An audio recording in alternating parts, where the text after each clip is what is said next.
Hello, my name is Caitlyn Woodside, and my presentation is on substance use among the nursing profession.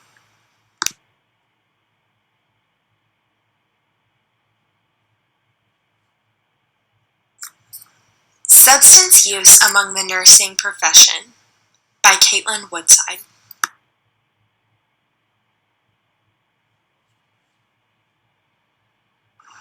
Nurses with substance use disorders.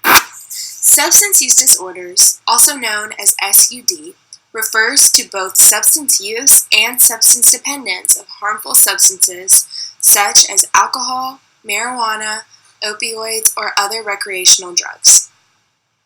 According to the American Nurses Association, or ANA, 6 to 8% of nurses use drugs and alcohol to an extent that it interferes with professional nursing practice. The biggest problem with substance use disorders among the nursing profession is that nurses who struggle with substance abuse disorders cannot provide the best care to their patients because they are not providing themselves with care.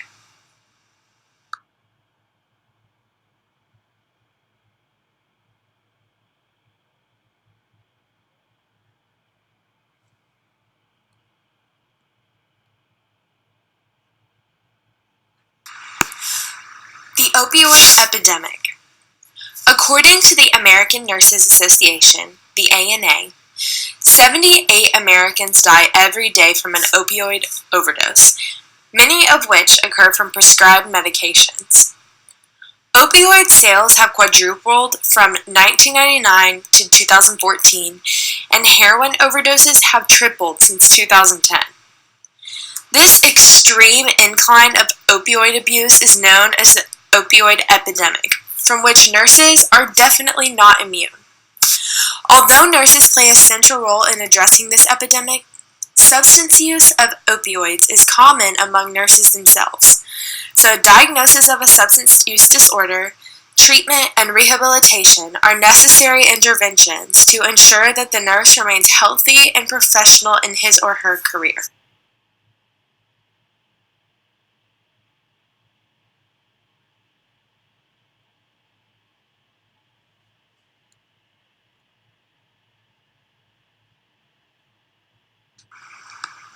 Substance use disorders and patient care. According to USA Today, 100,000 medical professionals are abusing drugs and alcohol every year, putting patient lives at risk. Patient lives are in the hands of the nurse, so if a nurse is impaired while working with patients, patient safety is compromised, which can be life-threatening. Nurses are responsible for the welfare of their patients, always keeping their best interests as a top priority. And using drugs or alcohol places patients, colleagues, and the nurses themselves at risk, while increasing the chance of medical errors.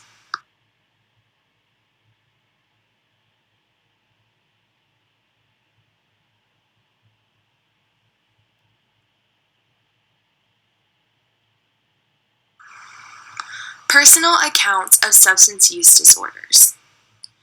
Substance use disorders put both patients and the nurses themselves at risk every day.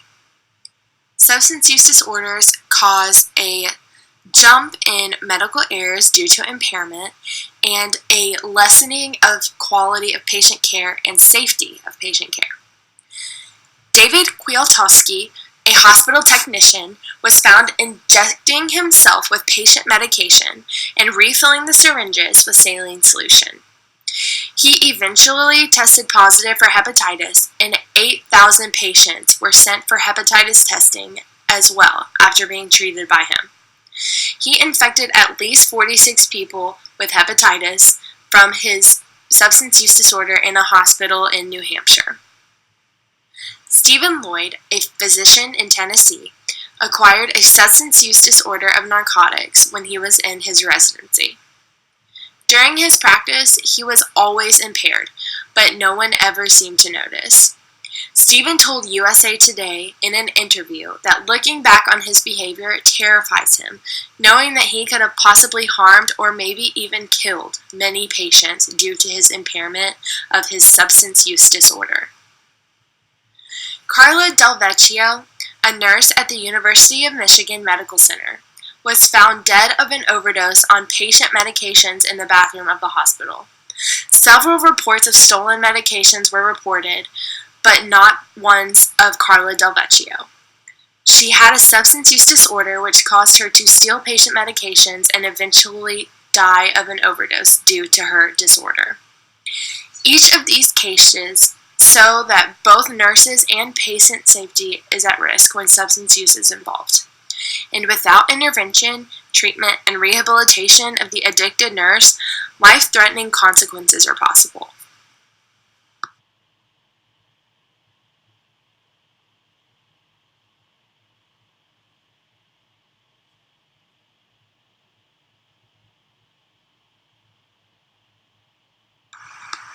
Rehabilitation for nurses. The American Association of Nurses, the ANA, the International Nurses Society on Addictions, the INSA, the Emergency Nurses Association, the ENA, and the American Association of Nurse Anesthetists, the AANA, discourage disciplinary action against nurses with substance use disorders. Discipline does not offer a nurse with a solution to get help with his or her addiction, so alternative programs are in place to help them return to their professional career. Instead of discipline, rehabilitation programs that monitor and support a struggling nurse can ensure that he or she can get the help that they need to be able to return to their career as a nurse. The National Council of State Boards of Nursing has created a manual for evaluating, treating, and managing nurses with a substance use disorder. This manual, known as Substance Use Disorder in Nursing, a resource manual and guidelines for alternative and disciplinary monitoring programs, allows for a nurse with a substance use disorder to receive the help that they need to overcome their addiction that interferes with all aspects of their life, especially their nursing.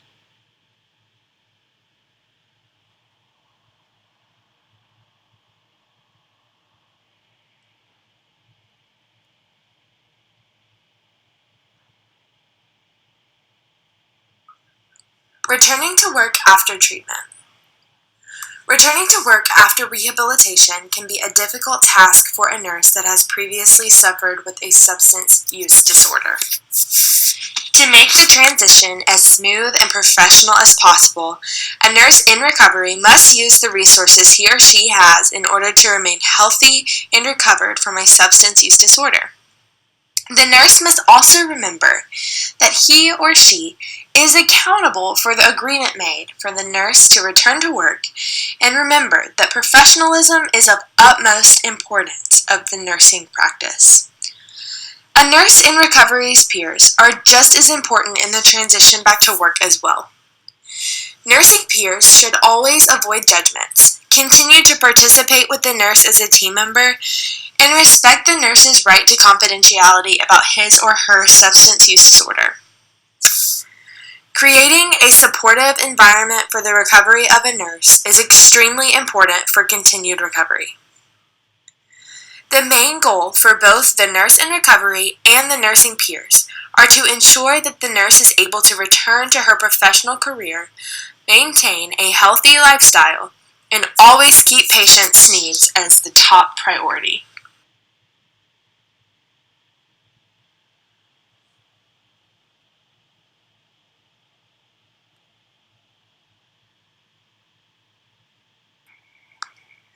Reporting suspected substance use disorders among nursing colleagues. A question you now may have is, what should you do if you suspect a nurse colleague may have a substance use disorder?